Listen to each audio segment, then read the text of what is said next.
All right, just getting my board back.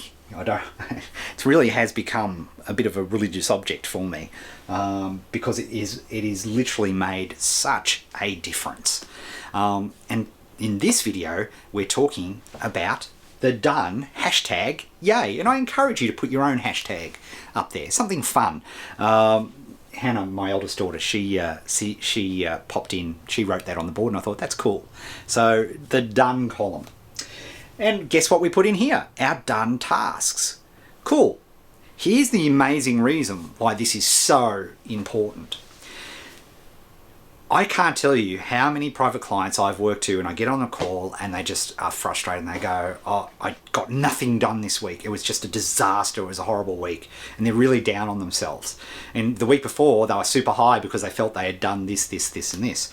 And when I actually forensically go through with them and try to break down their week, it turns out that they actually did do quite a bit of stuff. It's not like they just sat in a chair and stuck their thumb in their mouth and rocked backwards and forwards. No, they actually had stuff done, but they forgot about it. And let me give you another one. And for you low follow-throughs, this is super huge, right? Have you ever been in a job or a position where you have to do an expense report? And have you ever been, particularly if you do it overseas, have you ever been in a situation where you collect your receipts, and if you do that enough, low follow-throughs may not even do this, but you collect your receipts and then you get home and then a week later you're, oh God, I've got to put in the expense report. Ugh. And then you try to go through and remember. Do you remember how hard that was? It's a horrible experience. Now, you high follow-through types, you do it right on the spot, right? You fill in, you make the note on the receipt, you maybe use Snapshot, you've got the whole deal. You are sorted, okay, which is great. But 65 to 70% of you are not like that. I'm certainly not like that. But here's the really negative and in some ways insidious, and why this done column is so important is the other half of the Zeigarnik effect, which is not talked about as much, which is to free up our brain to process on the next thing, the next bushfire, the next thing that's happening, the next thing that we have to do. Unless something dramatic happened, and let's say the task completed successfully, unless there was some dramatic result, somebody literally gave you an award for it or anything, you will forget it. Your brain is designed to forget it.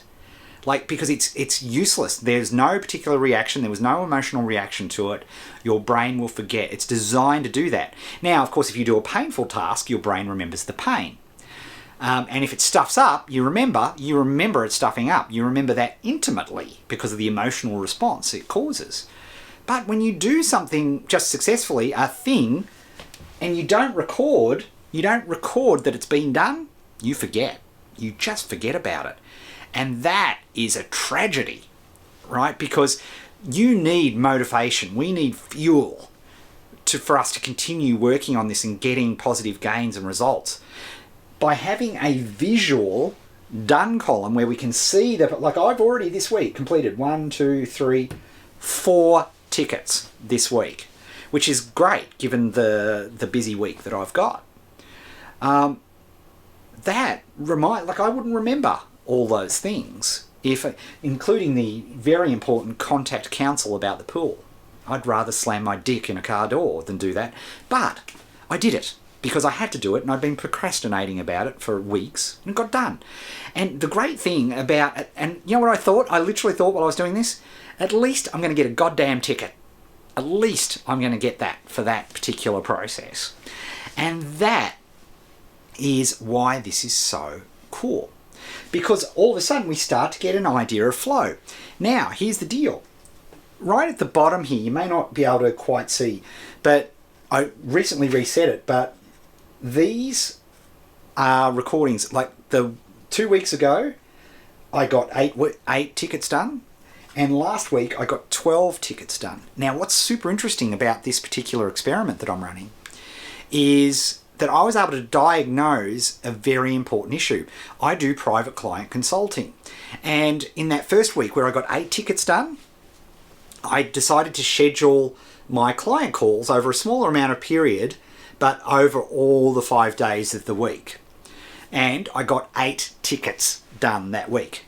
The second week, where I got 12 tickets done, I decided to compartmentalize and then just have 2 days of private client calls where I would literally focus just on private client calls and I wouldn't do anything else. Guess what? Start less, do more. Because I wasn't task switching, because I wasn't going from private client call, and they're intense, right? I'm really using every bit of my brain to try help them build their business. To mentally switch from that to writing some copy is really hard work. And the results, 8 to 12, spoke to themselves. Now, I couldn't have done that experiment unless I was visually tracking this, because if I track that in Evernote or in anything, I just won't ever go back and look at it. It's just not me.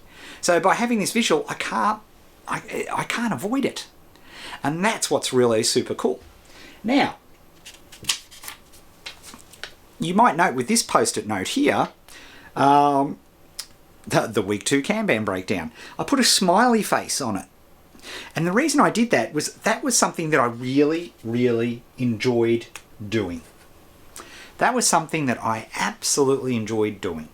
And it's important, and what's great is when you move things from today to done, that's the perfect opportunity to just say, stop yourself, go, did I really enjoy that? Or did it suck? Like, so for example, my council one here,